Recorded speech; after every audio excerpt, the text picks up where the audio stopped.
Genus Raju gene ഇപ്പോൾ inquest നടപടികളിലേക്ക് കടന്നു അല്ലേ?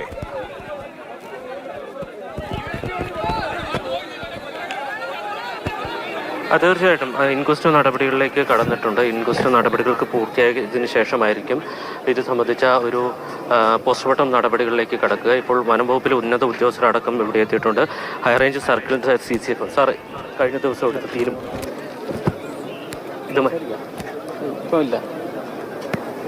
അദ്ദേഹം ഇപ്പോൾ പ്രതികരിക്കുന്നില്ല എന്നാണ് പറയുന്നത്. ഹൈറേഞ്ച് സർക്കിൾ CCF ആണ്. അദ്ദേഹത്തിൻ്റെ ഉൾപ്പെടെയുള്ള നേതൃത്വത്തിലാണ് ഇത് സംബന്ധിച്ച് തീരുമാനം കഴിഞ്ഞ ദിവസം എടുത്തത്. ഈ വന്യജീവി ആക്രമണം തുടർക്കഥയാവുമ്പോൾ അതുമായി ബന്ധപ്പെട്ട പരാതികൾ പരിഹരിക്കുന്നതിനായി ചില നടപടികൾ സ്വീകരിച്ചിരുന്നു. പക്ഷേ ആ നടപടികൾ എത്രത്തോളം മുന്നോട്ട് പോയി എന്നുള്ളതാണ്. അതുമായി ബന്ധപ്പെട്ട് വലിയ പരാതികൾ പ്രത്യേകിച്ച് ഉയരുന്നുമുണ്ട്. ഈ ഡീൻ ഉൾപ്പെടെയുള്ളവർ ഉയർത്തുന്നതും അത് സംബന്ധിച്ച പരാതികളാണ്. ഇപ്പോൾ അഡ്വക്കേറ്റ് A. രാജ വരുന്നുണ്ട്. എന്താണ് ഈ പ്രതിഷേധവും ഇതുമായി ബന്ധപ്പെട്ട് ഇതുവരെ സ്വീകരിച്ച നടപടികൾ എങ്ങനെയാണ് താങ്കൾ വിലയിരുത്തുന്നത്? പ്രത്യേകിച്ച് താങ്കളുടെ മണ്ഡലം കൂടിയാണ്. എൻ്റെ മണ്ഡലത്തിലാണ്. സ്വാഭാവികമായിട്ടും പ്രതിഷേധങ്ങൾ ഉയർന്നു വരും. ജലരോഷത്തിൻ്റെ ഭാഗമായിട്ടാണ്, തുടർച്ചയായിട്ട് വന്യമൃഗാക്രമണം നടക്കുന്നതിൻ്റെ ഭാഗമായിട്ടാണ് പ്രതിഷേധങ്ങളെല്ലാം ഉയർന്നു വരുന്നത്. നമ്മൾ ജനങ്ങളുടെ വികാരത്തോടൊപ്പം നിൽക്കുന്നു. ഇങ്ങനെ രാവിലെ ഒരു സംഭവമുണ്ടായി, ബാക്കി നടപടിക്രമങ്ങളെല്ലാം പൂർത്തീകരിക്കേണ്ടതുണ്ട്. പക്ഷേ ഇവിടെ നിന്ന് ബോഡി എടുത്തു കൊണ്ടുപോയി അതൊരു രാഷ്ട്രീയ മുതലെടുപ്പിന് ശ്രമിക്കുന്നത് ശരിയല്ല. ഒരു രാഷ്ട്രീയ പക്വത ഇല്ലാത്ത നിലപാടാണ് ഇന്ന് ചില ആളുകൾ സ്വീകരിച്ചിട്ടുള്ളത്.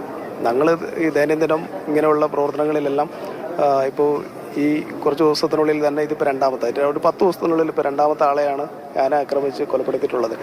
അപ്പോൾ അവർക്ക് ആവശ്യമായിട്ടുള്ള നഷ്ടപരിഹാരം കൊടുക്കണം. ഇനി ജനങ്ങളുടെ സുരക്ഷിതം കൂടെ ഉറപ്പുവരുത്തണം എന്നുള്ള നിലയ്ക്കാണ് കാര്യങ്ങളെല്ലാം ആക്കി മുന്നോട്ട് പോകുന്നത്.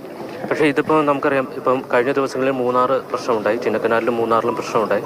അവിടെ ഡ്രോൺ ഉപയോഗിച്ച് പരിശോധന നടത്തും, കൃത്യമായ മുന്നറിയിപ്പ് നൽകും എന്ന് പറഞ്ഞു. അത് സ്വാഭാവികമായിട്ടും നടപ്പിലാക്കാൻ കുറച്ച് സമയം കൂടി എടുക്കുമായിരിക്കും. പക്ഷേ ആ സമയത്ത് ജില്ലയുടെ മറ്റൊരു സ്ഥലത്ത് ഇതേ സമാനമായ പ്രശ്നം ഉണ്ടാകുന്നുണ്ട്.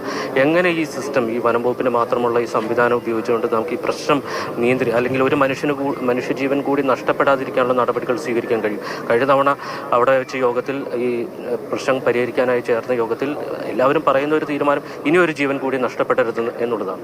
ഇത് നമ്മൾ പറയാൻ തുടങ്ങിയിട്ട് കുറേ നാളായി. തുടർച്ചയായ മനുഷ്യജീവനുകൾ നഷ്ടപ്പെടുന്നു. ഈ വർഷം ആരംഭിച്ചതിന് ശേഷം 5 പേരാണ് മരിക്കുന്നത്. സ്വാഭാവികമായിട്ടും ഈ പ്രശ്നം എങ്ങനെയാണ് പരിഹരിക്കുന്നത്? നമ്മൾ ഈ വാഗ്ദാനം പറയുന്ന അനുസരിച്ച് അല്ലാതെ ഇത് ഒരു നടപടിയിലേക്ക്, ഈ പ്രശ്നപരിഹാരത്തിലേക്ക് എത്തുന്നു. ഈ പ്രശ്നത്തിന് പരിഹാരം ഉണ്ടാക്കണം എന്ന് പറഞ്ഞാൽ നമ്മുടെ ഈ മണ്ഡലം എന്ന് പറയുന്നത് നീണ്ടു കിടക്കുന്ന ഒരു പ്രദേശമാണ്. ഏകദേശം ഒരു 165 കിലോമീറ്ററോളം നീണ്ടു കിടക്കുന്ന പ്രദേശമാണ്. ഒരു RRTയുടെ സംവിധാനങ്ങൾ പ്രവർത്തിക്കുന്നുണ്ട്, പക്ഷെ അതൊന്നും പര്യാപ്തമല്ല. ഇത് പരിഹരിക്കുന്നതിന് വേണ്ടിയിട്ടുള്ള ഒരു ഇതായിട്ട് കാണുന്നില്ല. ഇനിയും കൂടുതൽ ശക്തപ്പെടുത്തണം. ഈ കഴിഞ്ഞ ദിവസം മുഖ്യമന്ത്രി അടക്കമുള്ള ആളുകളെ ഞങ്ങൾ നേരിട്ട് കണ്ട് ഈ ജില്ലയിൽ വന്യമൃഗ ആക്രമണം തുടർച്ചയായിക്കൊണ്ടിരിക്കുന്നു, അതിന് കൂടുതൽ പ്രതിരോധ പ്രവർത്തനങ്ങൾ ഏർപ്പെടണം, ശക്തമാക്കണമെന്ന് ആവശ്യപ്പെട്ടിട്ടുണ്ട്. അതിൻ്റെ അടിസ്ഥാനത്തിലാണ് ഇപ്പോൾ ഈ കാഞ്ഞിരവേലി എന്ന് പറയുന്ന സ്ഥലത്ത്, എൻ്റെ മണ്ഡലത്തിൻ്റെ ഒരു അതിർത്തിയിലാണ് ഈ സംഭവം നടന്നിട്ടുള്ളത്. ഇന്ന് രാവിലെ നടന്ന സംഭവം എന്ന് പറയുന്നത് പോലും ഈ തൊട്ടടുത്ത് കിടക്കുന്ന കവളങ്ങാട് പഞ്ചായത്തിലാണ് ഈ കാട്ടാന വിഷയം ഉണ്ടായിക്കൊണ്ടിരുന്നത്. അവിടുത്തെ നാട്ടുകാരും ഫോറസ്റ്റുകാരും എല്ലാം ചേർന്ന് ഇത് വനത്തിലേക്ക് കയറ്റിവിടുന്ന സമയത്താണ് പിന്നീട് കാഞ്ഞിരവേലി ഭാഗത്ത് വന്നിട്ട് തിരിച്ചു വന്നപ്പോഴാണ് ഈ ചേച്ചി അതിൻ്റെ ആനയുടെ ഫ്രണ്ടിൽ പെടുന്നതും അത് പ്രതികരിച്ചത്. ഇന്ദിരയുടെ മൃതദേഹം ആശുപത്രിയിൽ നിന്നും എടുത്തുകൊണ്ടുപോയത് രാഷ്ട്രീയ ലാഭത്തിന് വേണ്ടി എന്ന ആരോപണം കൂടി കോൺഗ്രസിനെതിരെ ഉന്നയിക്കുകയാണ് MLA.